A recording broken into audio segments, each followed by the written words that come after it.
പൊതുവിദ്യാഭ്യാസ വകുപ്പിന് വേണ്ടി കൈറ്റ് വിക്ടേഴ്സ് അവതരിപ്പിക്കുന്ന ഫസ്റ്റ് ബെൽ ഓഡിയോ ക്ലാസ്സിലേക്ക് ഹൃദ്യമായ സ്വാഗതം. പ്ലസ് 2 ക്ലാസ്സിലെ ഫസ്റ്റ് ബെൽ പരിപാടിയുടെ തുടർച്ചയായി പരീക്ഷയ്ക്കായുള്ള പ്രധാന ഭാഗങ്ങൾ കേന്ദ്രീകരിച്ചാണ് ഇത് തയ്യാറാക്കിയിരിക്കുന്നത്. ക്ലാസ് കേൾക്കുമ്പോൾ പാഠപുസ്തകം കൂടി മുന്നിലുണ്ടായിരിക്കുന്നത് ഏറെ ഗുണകരമായിരിക്കും. പ്രിയമുള്ളവരെ, ഞാൻ doctor Faisal Mavulladathil, government girls higher secondary school മലപ്പുറത്തെ ഉറുദു അധ്യാപകനാണ്. 2ാം വർഷ പ്ലസ് 2 ഉറുദു പരീക്ഷയ്ക്ക് തയ്യാറെടുക്കുന്ന എല്ലാ കുട്ടികളെയും ഈ പ്രോഗ്രാമിലേക്ക് സ്വാഗതം ചെയ്യുന്നു. ഉറുദു പാഠപുസ്തകത്തിൽ 4 യൂണിറ്റുകളാണ് നമുക്ക് പഠിക്കാനായുള്ളത്. ഈ 1ാം യൂണിറ്റിൽ ഇക്ബാലിന്റെ ഗസലോടുകൂടി പാഠഭാഗം ആരംഭിക്കുന്നു. പരീക്ഷയ്ക്ക് സ്വാഭാവികമായി നാം പ്രതീക്ഷിക്കുന്നത് ഗസൽ അഥവാ കവിതയുമായി ബന്ധപ്പെട്ട ചില ചോദ്യങ്ങളും ആ കവിതയുടെ ആശയവുമായി ബന്ധപ്പെട്ട ചില ചോദ്യങ്ങളുമാണ്. ഡോക്ടർ അല്ലാമ മുഹമ്മദ് ഇക്ബാൽ ഏറെ പ്രചോദനം നൽകുന്ന, ഓരോ വ്യക്തിയെയും മോട്ടിവേറ്റ് ചെയ്യുന്ന രീതിയിൽ അവതരിപ്പിച്ച ഒരു ഗസലാണ് സിതാരോं से आगे. സിതാരോं से आगे जहां और भी है अभी इश्क के इम्तिहान और भी है. നക്ഷത്രങ്ങൾക്കുമപ്പുറം ലോകം ഇനിയുമുണ്ട്, പ്രണയ പരീക്ഷണങ്ങൾ ഒത്തിരിയുണ്ട് എന്ന് പറഞ്ഞുകൊണ്ടാണ് ആ കവിത ആരംഭിക്കുന്നത്. അഗർ ഖോ ഗയാ ഏക് നശേ മെൻ തോ ക്യാ ഗം മഖാമാത് ആഹോഫ്വാ ഔർ ബി ഹേ. ഒരു ഇരിപ്പിടം അങ്ങ് തകർന്നുപോയാൽ, ഒരു വാസസ്ഥലം അങ്ങ് തകർന്നുപോയാൽ എന്തിന് ഖേദിക്കണം, എന്തിന് നഷ്ടത്തെക്കുറിച്ച് ആലോചിക്കണം. തു ഷാഹീൻ ഹേ പർവാസ് ഹേ കാം തെരാ തെരെ സാംനെ ആസ്മാ ഔർ ബി ഹേ. നീ ഒരു രാജാളിപ്പക്ഷി, പറന്നുയരുക നിൻ ധർമ്മം, നിനക്ക് പറന്നുയരാൻ ആകാശ നക്ഷത്ര സീമകൾ ഒത്തിരിയുണ്ട് എന്ന് പറഞ്ഞുകൊണ്ട് നമ്മെ പ്രചോദിപ്പിക്കുന്ന, ഒരു സമൂഹത്തെ പ്രചോദിപ്പിക്കുന്ന വരികളാണ് ഈ ഗസലിൽ നമുക്ക് കാണാൻ കഴിയുക. പരീക്ഷയുമായി ബന്ധപ്പെട്ട് ഇക്ബാലിനെ കുറിച്ച് ചോദ്യങ്ങളാവാം, ഗസലിന്റെ പ്രത്യേകതകളെക്കുറിച്ച് ചോദ്യങ്ങളാവാം, ഇഷ്ടപ്പെട്ട ഗസൽഗോ ഷായറിനെ കുറിച്ച് ചോദിക്കാം, ഗസൽ ഗലോഗാറിനെ കുറിച്ച് ചോദിക്കാം. ഇതിലെ ഏറ്റവും പ്രധാനമെന്ന് നമുക്ക് തോന്നുന്ന 2 വരികളാണ് അഗർ ഖോ ഗയാ ഏക് നശേ മെൻ തോ ക്യാ ഗം മഖാമാത് ആഹോഫ്വാ ഔർ ബി ഹേ. തു ഷാഹീൻ ഹേ പർവാസ് ഹേ കാം തെരാ തെരെ സാംനെ ആസ്മാ ഔർ ബി ഹേ. ഈ 2 വരിയുടെയും മറ്റു വരിയുടെയും ചോദ്യ സാധ്യതകളുണ്ടെങ്കിൽ പോലും ഏറ്റവും പ്രധാനപ്പെട്ട 2 വരി എന്നുള്ള നിലയിൽ ഈ 2 വരിയുടെ ആശയം വിപുലീകരണത്തിന് വേണ്ടി ചോദ്യങ്ങളാവാം. 2ാമത്തെ പാഠം ഹെലൻ കെല്ലറെ കുറിച്ചാണ്. തന്റെ ശാരീരികമായ പരിമിതികളെ അതിജീവിച്ചുകൊണ്ട് ജീവിതത്തിൽ വിജയം വരിച്ചു എന്നുള്ളതാണ് ഹെലൻ കെല്ലറെ ലോകത്തിനു മുമ്പിൽ ശ്രദ്ധേയമാക്കുന്നത്. കണ്ണു കാണുകയും കാത് കേൾക്കുകയും നടക്കാനും ഓടാനും ചാടാനും കഴിവുള്ളവർ പ്രയാസങ്ങൾ അഭിമുഖീകരിക്കുന്ന സമയത്ത്, പരിമിതികൾ അഭിമുഖീകരിക്കുന്ന സമയത്ത് നിരാശപ്പെട്ടു പോകുമ്പോൾ ഹെലൻ കെല്ലറുടെ കഥ നമുക്ക് പ്രചോദനമാണ്. ഈ പാഠഭാഗത്ത് ഹെലൻ കെല്ലറെ ഏറ്റവും കൂടുതൽ പ്രചോദിപ്പിച്ച ആനി സുല്ലിവൻ എന്ന അധ്യാപികയെക്കുറിച്ച് ചോദ്യങ്ങളാവാം. നമ്മെ സ്വാധീനിക്കുന്ന പ്രഗത്ഭരായ വ്യക്തിത്വങ്ങളെക്കുറിച്ച് ചോദ്യങ്ങളാവാം. അതേപോലെ ഹെലൻ കെല്ലറുടെ ജീവിതവുമായി ബന്ധപ്പെട്ടുള്ള ചോദ്യങ്ങളാവാം. ഇത്തരത്തിലുള്ള ചോദ്യങ്ങളാണ് നാം പരീക്ഷയ്ക്ക് ഈ പാഠഭാഗത്തിൽ നിന്ന് പ്രതീക്ഷിക്കുന്നത്. 3ാമത്തെ പാഠം അനീസ് എന്ന പ്രഗത്ഭനായ റുബായി ഗോ ഷായറിന്റെ റുബായിയാണ്. റുബായി എന്ന് പറയുമ്പോൾ 4 വരി കവിതകൾ. അതിലെ പ്രത്യേകത എന്ന് പറയുന്നത് 1ഉം 2ഉം 4ഉം വരി അവസാനിക്കുന്നത് ഒരുപോലെയായിരിക്കും. അതിലെ രദീഫ്, കാഫിയ ഒരുപോലെ ഇരിക്കും. 4ാമത്തെ വരിയിലാണ് ഏറ്റവും പവർഫുള്ളായ ആശയത്തിന്റെ കാതലായ ഭാഗം അവതരിപ്പിക്കുക. ഇതുമായി ബന്ധപ്പെട്ട് പരീക്ഷയ്ക്ക് ചോദിക്കാവുന്നത്, റുബായി എന്ന കവിത വിഭാഗത്തിൽ ഏറ്റവും പ്രഗത്ഭനായ അനീസിന്റെ റുബായിയാണിത്. സ്വാഭാവികമായും അനീസ് എന്ന കവിയെക്കുറിച്ച് ചോദിക്കാം. റുബായിയുടെ പ്രത്യേകതകളെക്കുറിച്ച് ചോദിക്കാം. പസന്ദീദ റുബായി ഗോ ഷായർ കാ നാം ലിഖിയെ എന്ന ചോദ്യത്തിന് സാധ്യതയുണ്ട്. അതേപോലെ റുബായി മേ കിത്തനെ മിസ്രേ ഹോത്തേ ഹെ എന്നുള്ള ചോദ്യത്തിന് സാധ്യതയുണ്ട്. റുബായി കാ ദൂസര നാം ക്യാ ഹെ എന്ന ചോദ്യവും നമുക്ക് പ്രതീക്ഷിക്കാവുന്നതാണ്. 4ാമത്തെ പാഠം മുഗളെ അസം ഫിലിമിസ്ഥാൻ കാ ഇസ്മെ ആസം. ഇന്ത്യൻ സിനിമാ ചരിത്രത്തിലെ ഏറ്റവും പ്രഗത്ഭമായ ഒരു സിനിമയാണ് മുഗളെ അസം. 1960 റിലീസായ ആ സിനിമ ഇന്നും കാണികളെ ത്രസിപ്പിക്കുന്നു, ആവേശഭരിതരാക്കുന്നു. കെ ആസിഫാണ് ഈ സിനിമ സംവിധാനം ചെയ്തിരിക്കുന്നത്. ഇംതിയാസ് അലി താജിന്റെ അനാർക്കലി എന്ന നാടകത്തിൽ നിന്നാണ് ഇതിനാവശ്യമായ കഥാതന്തു എടുത്തിരിക്കുന്നത്. നാടകം ഒരു ട്രാജിക് എൻഡാണെങ്കിൽ സിനിമയ്ക്ക് വേണ്ടി കെ ആസിഫ് അതിനെ ശുഭപര്യവസാനമാക്കി മാറ്റിയിട്ടുണ്ട്. അതിലെ ഏറ്റവും പ്രധാനപ്പെട്ട കഥാപാത്രമായിട്ടുള്ള അക്ബറിന്റെ കഥാപാത്രം അവതരിപ്പിച്ചത് പൃഥ്വിരാജ് കപൂറാണ്. അതേപോലെ സലീം രാജകുമാരനെ അവതരിപ്പിച്ചിരിക്കുന്നത് ദിലീപ് കുമാറാണ്. മധുബാലയാണ് അനാർക്കലിയുടെ കഥാപാത്രത്തെ അവതരിപ്പിച്ചിരിക്കുന്നത്. അനാർക്കലിയുടെ സിനിമയിലെ പേര് നാദിറ എന്നാണെങ്കിൽ അനാർക്കലി എന്ന പേര് ചക്രവർത്തി ഒരു അംഗീകാരത്തിന്റെ പുറത്ത് നൽകിയ പേരാണ്. സ്വാഭാവികമായും അതും പരീക്ഷയ്ക്ക് ചോദിക്കാവുന്നതാണ്. ഇതിൽ ഇഷ്ടപ്പെട്ട കഥാപാത്രത്തെക്കുറിച്ച് ചോദ്യത്തിന് തീർച്ചയായിട്ടും പ്രസക്തിയുണ്ട്. അതേപോലെ ഈ കഥ മുഖ്തസർ തൗർ पर बयान कीजिए, കഹാനി കാ ഖുലാസ മുഖ്തസർ തൗർ पर बयान कीजिए എന്ന ചോദ്യത്തിന് പ്രസക്തിയുണ്ട്. ചില മാതൃകാ ചോദ്യങ്ങൾ ഞാൻ വായിക്കാം. ഫിലിം മുഗളെ ആസം കാ ഹിദായത്കാർ കോൻ ഹെ? ഫിലിം മുഗളെ ആസം की कहानी किस ड्रामे की बुनियाद पर लिखी गई है? दो उर्दू नगमा निगार के नाम लिखिए जिन्होंने हिंदुस्तानी फिल्मों के लिए गाना लिखा हो. फिल्म मुगले आजम का कौन सा गीत आपको ज्यादा पसंद आया, क्यों? फिल्म मुगले आजम से दिल को छूने वाले दो मुकालिमे लिखिए. फिल्म मुगले आजम में आपका पसंदीदा किरदार कौन है? उसके बारे में आपके ख्यालात लिखिए. हिंदुस्तानी फिल्मों में उर्दू का गहरा असर है, आपके ख्यालात लिखिए. फिल्म मुगले आजम की कहानी मुख्तसर तौर पर लिखिए. അടുത്തത് അഞ്ചാമത്തെ പാഠം ഷെഹരിയാറിന്റെ ഗസലാണ്. പ്രണയാന്വേഷണത്തിലാണ് ലോകത്തെ തിരിച്ചറിയാൻ കഴിഞ്ഞത് എന്നിവിടെ കവി പറയുന്നു. തിരസ്കരിക്കപ്പെടുന്ന ആശങ്കയുള്ളപ്പോഴും പ്രണയത്തിന്റെ സൗന്ദര്യത്തിനോ സങ്കല്പത്തിനോ സമ്പ്രദായത്തിനോ കോട്ടം വരാത്ത രീതിയിൽ ഞാൻ കൂടുതൽ ശ്രദ്ധിച്ചിട്ടുണ്ട് എന്ന് കവി പറയുന്നു. കളവ് പറഞ്ഞ് പ്രണയിനിയെ കബളിപ്പിക്കാൻ ഞാനില്ല എന്ന് ഉറച്ചു പറയുകയാണ് ഇവിടെ കവി. പ്രണയപരവേശത്താൽ സ്വപ്നം പോലും അസാധ്യമാവുന്നു എന്ന് കവി പരിതപിക്കുന്നു. ഖുദ് പശേമാൻ ഹുയേ നൗ സേ ശർമിന്ദാ കിയാ ഇഷ്ക് കി വജഹ കോ ക്യാ ഹൂബ് നിഭായ ഹംനെ. സ്വയം ലജ്ജിതനായി എന്നാൽ പ്രണയിനിയെ ലജ്ജയ്ക്കുള്ള അവസരമുണ്ടാക്കാതെ കാത്തുസൂക്ഷിച്ചു. ഇഷ്ക് കി വജഹ കോ ക്യാ ഹൂബ് നിഭായ ഹംനെ. പ്രണയത്തിന്റെ സമ്പ്രദായത്തെ, രീതിശാസ്ത്രത്തെ എത്ര മനോഹരമായി ഞാൻ അലങ്കരിച്ചിരിക്കുന്നു എന്ന് കവി പറയുന്നു. ഗസലിൽ പൊതുവായി ചോദിക്കുന്ന ചോദ്യങ്ങളിൽ ഇവിടെയും പ്രസക്തമാണ്. പസന്ദീദ ഗസൽ ഗോ ഷായർ കാ നാം ലിഖിയെ. पसंदीदा गजल गलोकारों के नाम लिखिए. गजल के पहले शेर को क्या कहते हैं? गजल के आखिरी शेर को क्या कहते हैं? അതേപോലെ ആശയ വിപുലീകരണത്തിന് ഏറ്റവും പ്രസക്തമെന്ന് തോന്നുന്നത് ഖുദ് പശേമാൻ ഹുയേ നൗ സേ ശർമിന്ദാ കിയാ ഇഷ്ക് കി വജഹ കോ ക്യാ ഹൂബ് നിഭായ ഹംനെ. അടുത്തത് ലോകപ്രശസ്ത ഉറുദു കവി മിർസ അസദുല്ല ഖാൻ ഗാലിബിനെ കുറിച്ച് തയ്യാറാക്കപ്പെട്ട സീരിയലിന്റെ സ്ക്രീൻ പ്ലേയുടെ അല്പഭാഗമാണ്.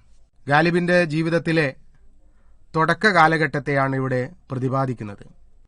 ഏറ്റവും വലിയ അഭിമാനിയായിട്ടുള്ള ഗാലിബ് വലിയ ചിന്തകനും സാമൂഹ്യ പരിഷ്കർത്താവും അതേപോലെ ഗസലിലെ ചക്രവർത്തിയുമാണ്. കിത്തന ഷീരീൻ ഹേ തേരെ ലബ് കെ റക്കീബ് ഗാലിയാൻ ഗാഖെ ബേമസാൻ ന ഹുവ എന്ന് പാടി അതേ കവി പിന്നീട് ഫിലോസഫിക്കലായി പറയുന്നു, സബ് കഹാ കുച്ച് ലാലോ ഗുൽമേ നുമായാ ഹോ ഗയി ഹാക്ക് മേ ക്യാ സൂറത്തേ ഹോങ്കി പിൻഹാ ഹോ ഗയി. ഇതിൽ മനോഹരമായ ഒരു ഡയലോഗുണ്ട്. ഹാ മീർ സാബ്, ആഗ്ര, ദില്ലി, ലക്നോ, അലഹാബാദ്, हैदराबाद, इन सब की खोख से अगर कभी एक हिंदुस्तान पैदा हुआ तो इस चमन की किसी शाख पर मुझे भी आशियाने की जगह मिल जाएगी।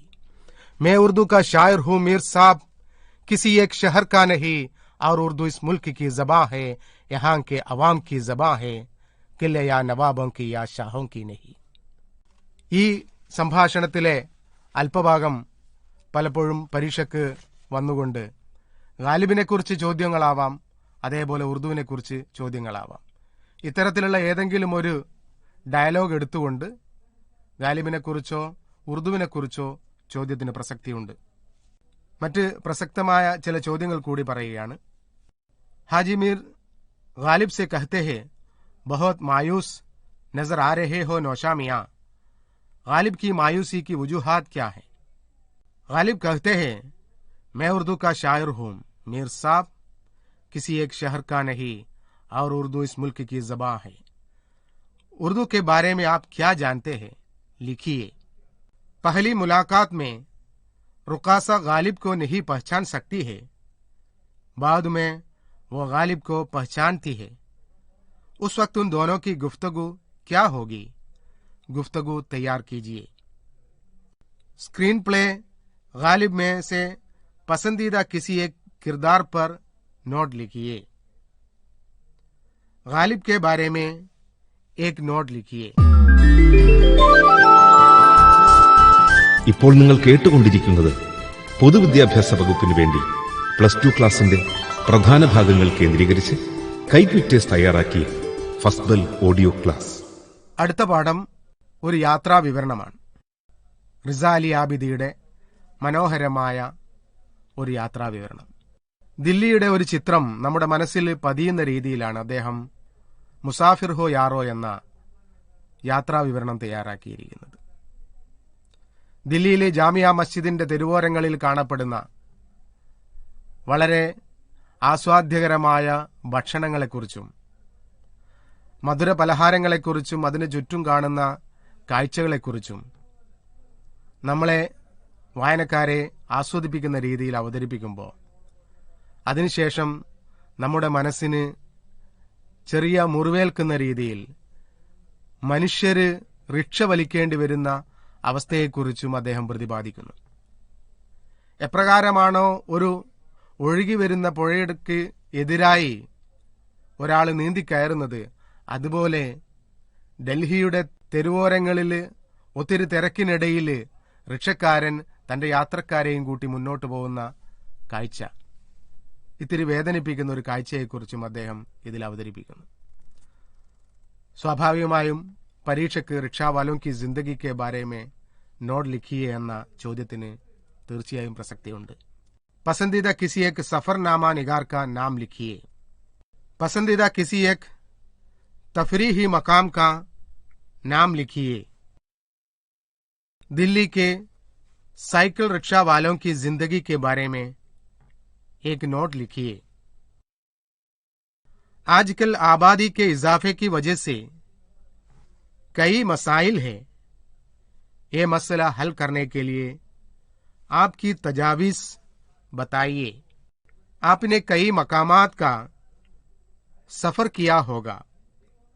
किसी एक सफर का तजुर्बा अपने अल्फाज में बयान कीजिए.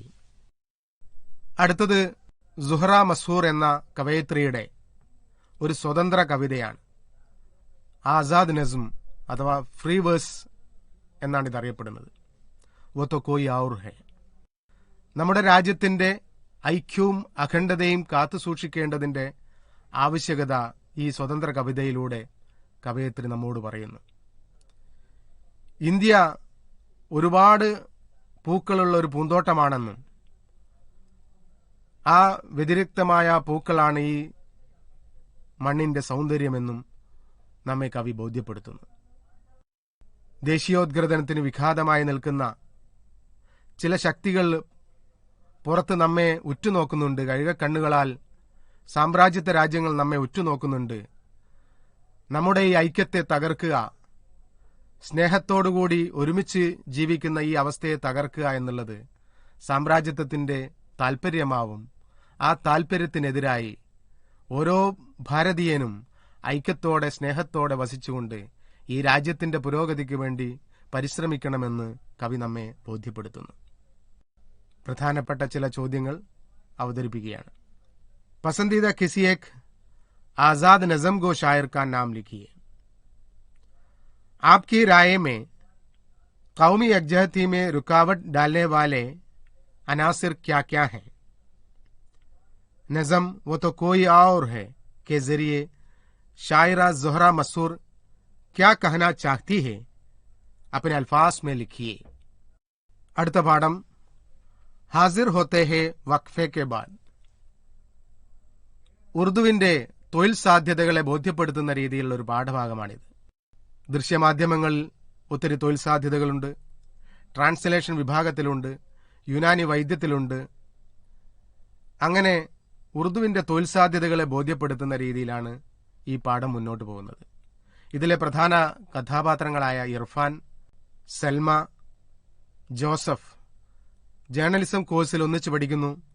പിന്നീട് അവർ വ്യത്യസ്തമായ രീതിയിൽ വ്യത്യസ്ത മേഖലകളിൽ തൊഴിൽ ചെയ്യുന്നു. ഒരാൾ പത്രപ്രവർത്തന രംഗത്തേക്ക് കടക്കുമ്പോൾ മറ്റൊരാൾ ചാനലിലേക്കാണ് പ്രവേശിക്കുന്നത്. ജോസഫ് വിദേശ രാജ്യത്തെ ഒരു മാഗസിനിൽ ജോലി ചെയ്യുന്നു. അവരുടെ സൗഹൃദത്തിൽ വളർന്നു വരുന്ന ഒരു പാഠഭാഗമാണ്. ഈ പാഠഭാഗത്തിലൂടെ ഉറുദുവിന്റെ സാധ്യതകളും നമുക്ക് ബോധ്യപ്പെടുന്നു. പ്രധാനപ്പെട്ട ചില ചോദ്യങ്ങൾ. ദോ ഉർദു അഖ്ബാരോं के नाम लिखिए. निस्वानी तकवीत के मौजू पर होने वाले सेमिनार के लिए चंद नुकात लिखिए. उर्दू जबान पढ़ने से क्या क्या फायदे हैं? चंद मुलाजिमतों के नाम लिखिए. आपने कई इश्तिहारी जुमले पढ़े होंगे. कोई एक इश्तिहारी जुमला लिखिए.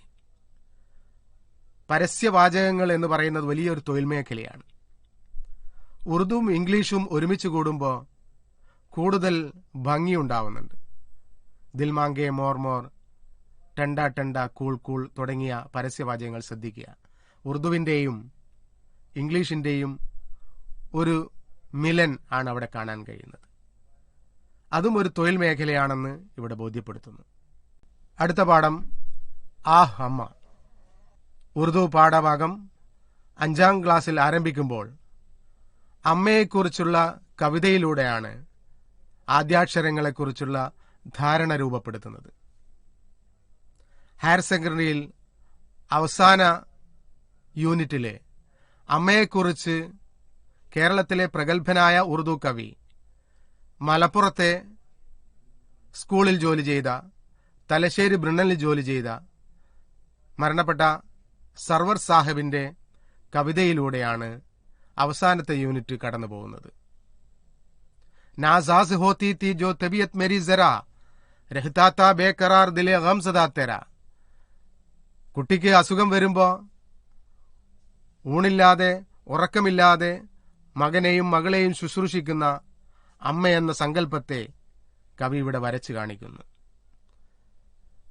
ഗർഭസ്ഥാവസ്ഥയിൽ ഓരോ കുട്ടിയും അമ്മയിൽ നിന്ന് ഊർജം ഊറ്റിയെടുക്കുകയാണ്. ആവശ്യമായ പ്രോട്ടീനാകട്ടെ, മിനറൽസ് ആകട്ടെ, വൈറ്റമിൻസ് ആകട്ടെ എല്ലാം തന്നെ അമ്മയുടെ വയറ്റിൽ നിന്ന് സ്വീകരിച്ചുകൊണ്ട് ഒരു കുട്ടി പിറക്കുമ്പോൾ എത്രമാത്രം വൈകാരികമായ ബന്ധമാണ് അമ്മയും കുട്ടിയും തമ്മിലുള്ളത് എന്ന് കവി നമ്മെ ബോധ്യപ്പെടുത്തുന്നു. ഇതിലെ പ്രധാന ചോദ്യങ്ങൾ. നസ്മ് ആ ഹമ്മ കെ ലിയെ कोई दूसरा मुनासिब उन्वान तजवीज कीजिए. पसंदीदा नज़म गो शायर का नाम लिखिए. नज़म और गजल को मुवाजिना करते हुए एक नोट लिखिए. सरवर साहब के बारे में आप क्या जानते हैं? एक नोट लिखिए. नज़म आह अम्मा का मफहूम अपने अल्फाज में लिखिए.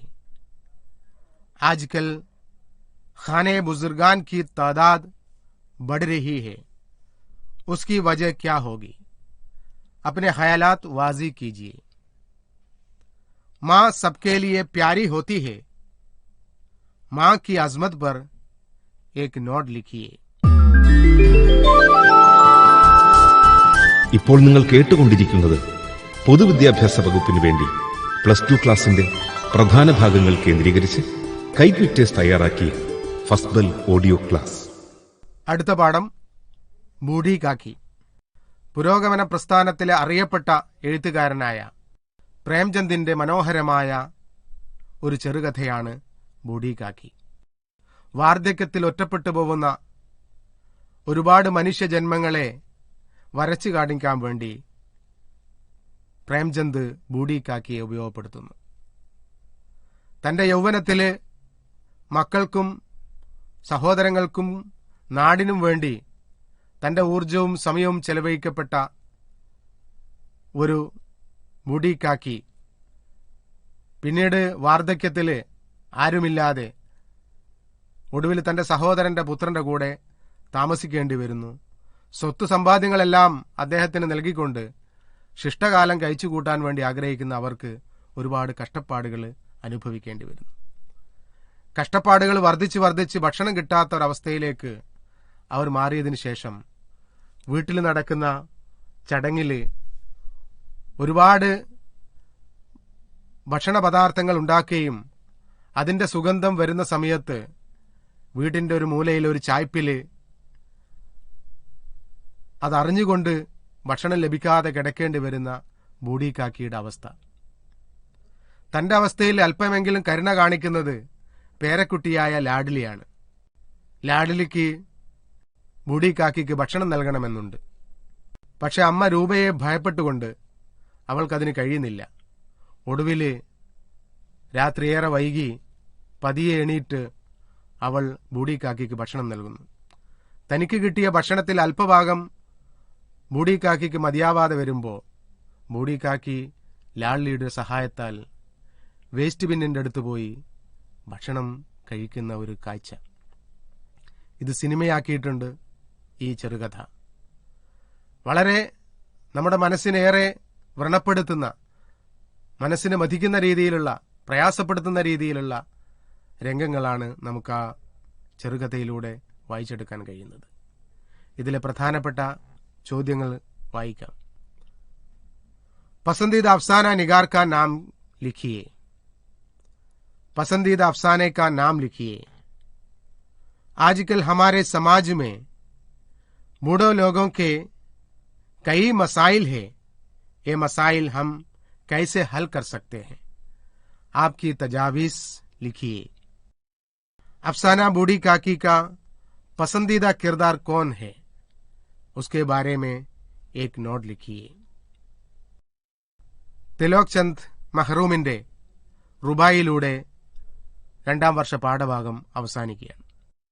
മസ്ഹബ് की जबान पर है न कोई का पैगाम, हुस्न अमल और रास्तगोई का पैगाम. मजहब के नाम पर लड़ाई कैसी, मजहब देता है सुलहजोई का पैगाम. ഈ പാഠഭാഗത്ത് പ്രതീക്ഷിക്കുന്ന ചില ചോദ്യങ്ങൾ. पसंदीदा किसी एक रुबाई को शायर का नाम लिखिए. रुबाई में कितने मिसरे होते हैं? रुबाई का दूसरा नाम क्या है? रुबाई की 4 हुसूसियात लिखिए. झेल की रुबाई का मफहूम अपने अल्फाज में लिखिए. मजहब की जबान पर है न कोई का पैगाम, हुस्न अमल और रास्तगोई का पैगाम. मजहब के नाम पर लड़ाई कैसी, मजहब देता है सुलहजोई का पैगाम. ഫോക്കസ് ഏരിയയും നോൺ ഫോക്കസ് ഏരിയയും നന്നായി പഠിച്ചുകൊണ്ട് പരീക്ഷ എഴുതാൻ നിങ്ങൾക്കൊക്കെ കഴിയട്ടെ എന്ന് ആത്മാർത്ഥമായി ആഗ്രഹിക്കുന്നു. ഫോക്കസ് ഏരിയയിൽ 80 മാർക്കിന്റെ ചോദ്യത്തിൽ 56 മാർക്കാണ് നിങ്ങൾക്ക് ലഭിക്കുക. ടോട്ടൽ 120 മാർക്കിന്റെ ചോദ്യങ്ങൾ ഉണ്ടാവും. ഫോക്കസ് ഏരിയയിൽ നിന്ന് തന്നെ 80 മാർക്കിന്റെ ചോദ്യം ഉണ്ടാവും. അതിൽ 56 മാർക്ക് നിങ്ങൾക്ക് ലഭിക്കും.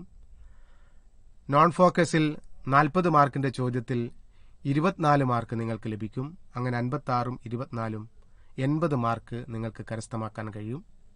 വളരെ സന്തോഷത്തോടുകൂടി യാതൊരുവിധ ആശങ്കയുമില്ലാതെ ജീവിതത്തിലെ വെല്ലുവിളികളെ നേരിടുവാൻ ഇക്ബാൽ പറഞ്ഞതുപോലെ, ഹെലൻ കെല്ലർ പറഞ്ഞതുപോലെ ഈ പാഠഭാഗത്തിലുള്ള സന്ദേശങ്ങളൊക്കെ ഉൾക്കൊണ്ടുകൊണ്ട് കൊറോണ എന്ന വെല്ലുവിളിയെ അതിജീവിച്ചുകൊണ്ട് പരീക്ഷയ്ക്ക് സന്തോഷകരമായി ആനന്ദകരമായി പോയി പരീക്ഷ എഴുതാൻ നിങ്ങൾക്ക് ഓരോരുത്തർക്കും കഴിയട്ടെ എന്ന് ആത്മാർത്ഥമായി ആഗ്രഹിച്ചുകൊണ്ട് പ്രാർത്ഥിച്ചുകൊണ്ട് നിർത്തുന്നു.